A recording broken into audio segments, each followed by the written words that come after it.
What is up, everyone? So the last few videos have been about my brand new dyno, and it still hasn't really clicked in yet that I own this thing, and it's probably because I really haven't used it yet. Now, the last video you guys saw, which is the last time I touched it, we were able to get the car to do a couple pulls. Really didn't figure out the software yet, but that's what today's for. Today I want to play with it some more and try and get a little more familiar with this whole entire thing. But before we get into that, I want to address one or two issues. So last time you guys saw that my E36 barely made it on the dyno. It was just too low. And this car isn't that low compared to a lot of my other cars. All my cars are low, all my friends' cars are low, so I kind of have to figure out this issue. And on top of that, the angle at which the car was sitting was very dramatic, and it concerned a lot of people due to like some oil starvation issues. And while I did a lot of research, and it seems like it doesn't really affect most cars that greatly, but there are some engines that are a little bit more sensitive with oiling, kind of like these RBs that have oil issues to begin with, so you have to be very careful. So to put myself at ease and other people at ease, changing the angle of the car was definitely a must. And well, after doing a million measurements this morning, literally my whole morning, I figured out this is the perfect angle for the ramps. Now the car is sitting at a natural angle, plenty of room to clear, getting on and off. I measured all my freaking cars, and it seems like I shouldn't have an issue getting a car on and off this thing. Maybe the res because it's stupid low, but that's about it. As you could see, I have a block shoved underneath this one. And it comes to find out that if I raise the end of this up 5 inches and do a 4-foot throw for the new ramp to extend it, we should be good to go. So race ramp actually makes an extension that fits this perfectly.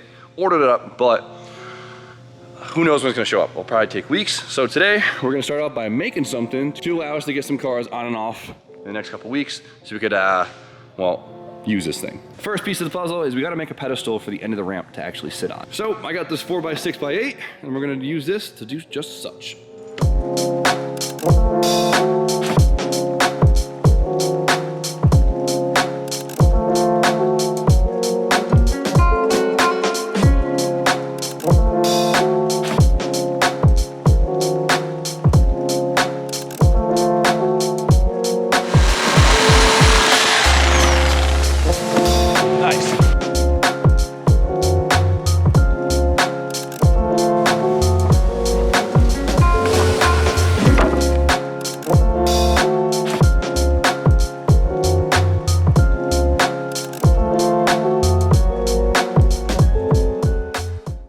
So Carpenter Jim just cut all this wood. You're probably wondering, what's next? So if you were paying attention, you would have heard I made this 5 inches tall, right? This piece is only 3.5 inches, but this is 1.5 inches. Take that, put that on top, we get 5 inches. Now, if we take 2 of these, shove them together, take this, put it on top, we now have a nice big old seat for our existing ramp, and we have a nice little lip here for the next extension to actually sit on. Cool, let's attach it.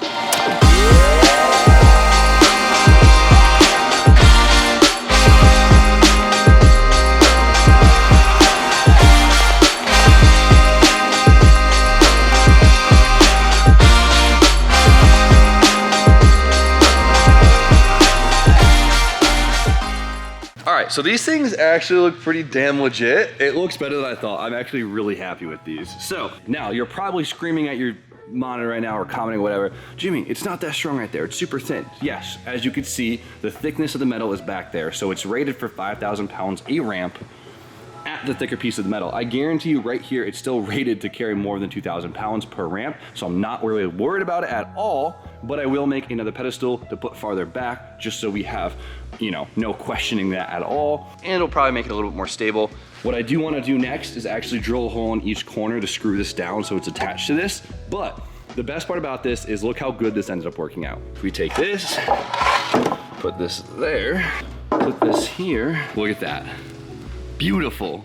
That worked out so well. So happy with that. Just to make sure these don't move. Wow, that went pretty easy.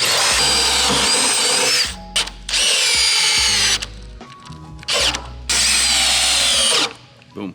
A few moments later.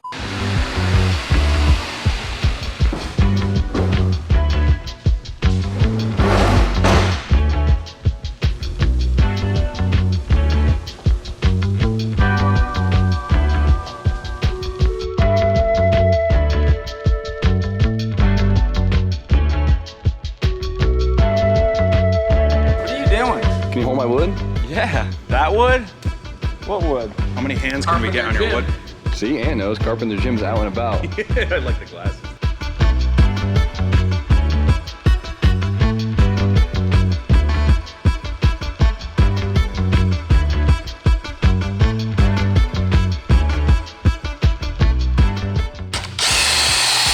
I wish wood wasn't so much money right now. This stuff's kind of fun to work with. All right, let's take this. We'll do one of these for good measures.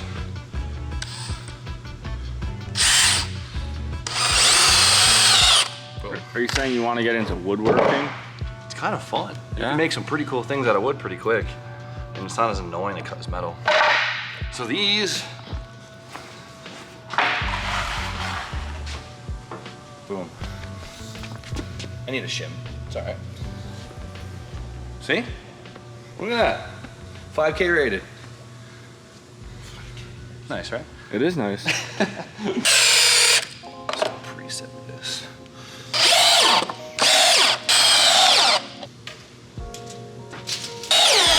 Ooh, Right through his toe. that'd be sick. So everybody says, Wow. look at that. That's beautiful. Now I need like a nice piece of metal to like finish it off. I want to make some like pins in it so I can pull these off. Because if I can pull these off, then we're good to go. But for now, It's a prototype. well, I just want to drive the car off. And there she goes. That's all she wrote. So super happy with that. The angle looks perfect. Like it looks so happy right there. Of course, I got to screw these in like I did the front ones. I want to put a metal piece right here to tie the bottom together and make it a little bit smoother to come on and off of it. And then maybe put some like grip tape on here or something just to help it have it better grip getting on and off. We'll probably paint them, but for now, these will do. So let's see how they work. That's a little scary. I didn't like it either. Wow. That works so mint. Look, I heard no cracks or breaks or Nothing.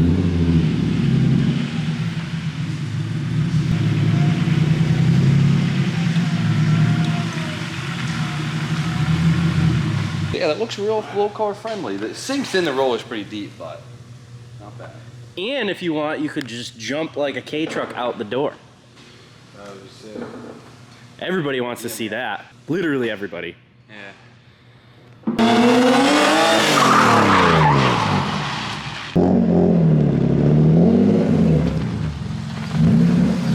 I forgot on the mirror.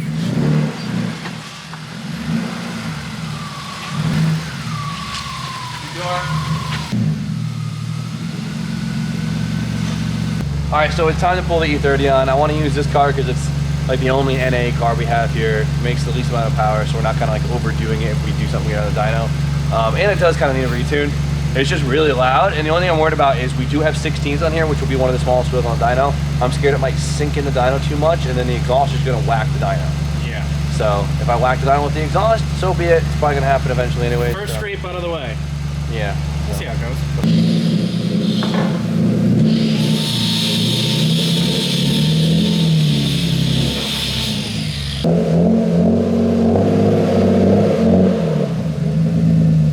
I think it's gonna be good. Once it's I don't know how I feel about it, but oh, Oh, that's the noise I was waiting for. it was so close. I mean, you're in there. Just on it. Oh, barely. It sounded worse than it looked. The exhaust is just resting on the dyno, which is fine, but I think if we jack the front end up and put it under boards, it'll kind of bring, hopefully, the exhaust up just high enough so it's not, so we have some suspension, because we still got to ratchet the car down. Yeah, you need something there. Yeah, you're not touching anymore. Cool. Smart. Now I just need to get more. Luckily, this is going to be like the lowest exhaust and the smallest wheel car, because it's dumped in the This is a good baseline. It's a good baseline. All right, boys, so we talked about the different types of pulls that we could do last video. If you don't know what I'm talking about, we'll probably talk about it in another video where I try to go a little bit harder than with the E30. So the first run we're gonna do is something easy. We're gonna do an inertia run, which is basically gonna use the mass of the rollers and how fast we can accelerate them to calculate horsepower. Since these are pretty small rollers comparative to like a single roller dyno, right? Because a single roller dyno is actually a massive roller. You just can't see it, and that's a massive mass. So it's a little bit more accurate than spinning these little thingies right here.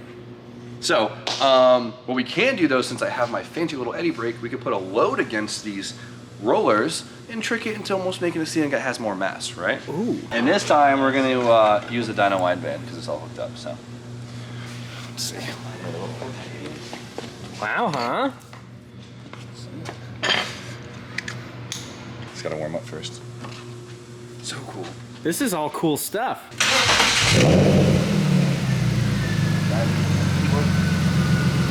This is nice with the left-hand drive car. Yeah, way easier. Well, this is on wheels. You could move it over there.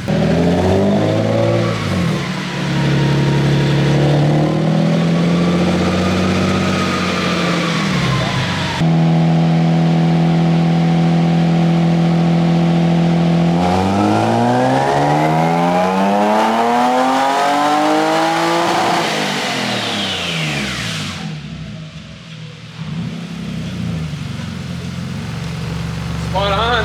That was fun. Look at that. 255, 258. Little hiccup in the middle. It's probably the Vanos doing some weird things. But it's pretty close. It's pretty close. It's a little bit. This big 260 on the last dyno. Yeah, it's pretty spot on to the Dyno Jet. So the Dyno Jet is an inertia dyno, use big roller. So with the static load test on these small rollers and being right on for that big roller Dyno Jet, it's pretty damn good. So crazy how, like, for a roller dyno, how smooth this thing is. Yeah, like it feels like a hub dyno the way it works. Was it cool to see the first pull? Like, yeah. It's weird doing pulls in here. I'm happy it's still making good power though. Hey, did you ever turn your exhaust fan on that you had put in the building just for this specific reason? Didn't turn it on yet, no. That's next step. I want to see if it logged the widebands. This program is actually a lot more impressive than I was expecting it to be. You could just do anything on it. You could change anything. You could put raw data in here. You could really configure whatever you want, and it's really pretty. I'm a big fan, but we got up my AFR data right here. So this is Dyno's wideband, and it's a little all over the place, but it you know, hovers around 12.5 where I need it. So it actually follows the trend on the computer pretty similarly. That's what we want to see, right?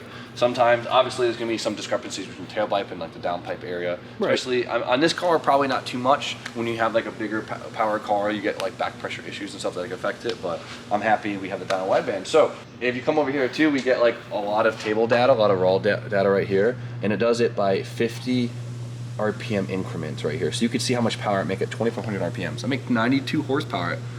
Yeah, about 194 foot-pounds. BMW, baby. If that was an SR, it'd be like 40 foot-pounds of torque. Just flip the other way. Yeah, if you flip the other way around, yeah. I mean, this is like my third run on this thing, and I'm in love with it. So, cool. Well, let me clean up this fuel map and actually take a look at the logs and see if we can get this to look a little bit nicer.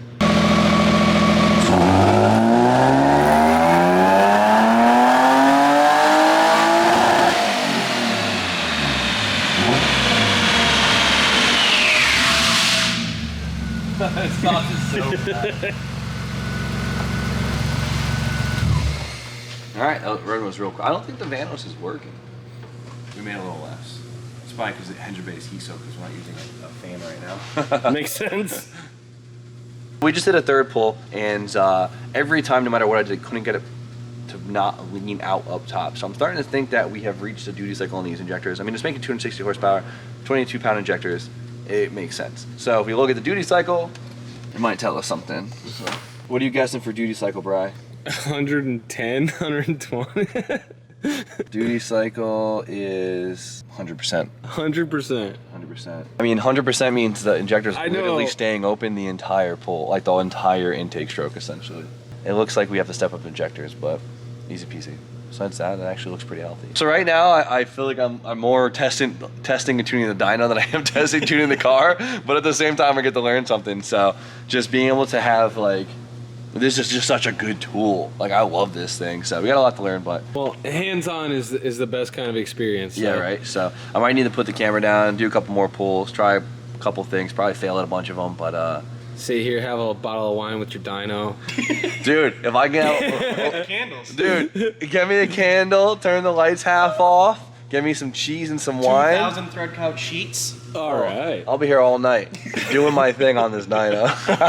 All right, so all I kind of did today was make some makeshift ramp extensions, and do a couple pulls in the E30. But it's crazy how these little ramp extensions made this thing so much more accessible. And the E30, I put it on there not to really tune it, but to kind of get some more bass lines to play with the program, because the E30 is probably the most consistently powered car here. I mean, it's only like NA car here. It was really cool to finally see a baseline number from this based off of the Dyno jet, and it seems pretty comparable when doing the inertia run, which makes sense. So I'm really happy about that. We also learned that I need new fuel injectors, some bigger ones, and probably I should redo my whole fuel system in this. That's the one thing on this car that really always needed to upgrade, so that was kind of a wake-up call. But I'll tell you what, it is dope to see this car on here, and it makes me so happy. I really need to sit down and get really familiar with the dyno and like really take it in, because when I'm trying to film it, it's just a mess of footage and it's just me rambling on about nonsense. So if there's anything in particular you guys would like to see about the dyno, anything you guys are curious about, please let me know, because I would love to focus more videos on more specific things so I can kind of put together a plan of attack so the video actually makes sense. It's just not a jumble of me doing pulls. So I'm super excited. It's crazy how adding 4 feet of ramp literally made this thing 1,000 times more accessible. And I don't know, I'm in love with this thing, and I just need to get some more seat time on it. So I'm just rambling, but man, this looks so freaking cool. Still kind of like in like a, what do they call that? Like a cloud 9 or whatever about this whole thing. I don't know, I'm rambling. So you guys know the deal. Like, comment, subscribe, stay tuned for more content, and we'll see you guys very shortly.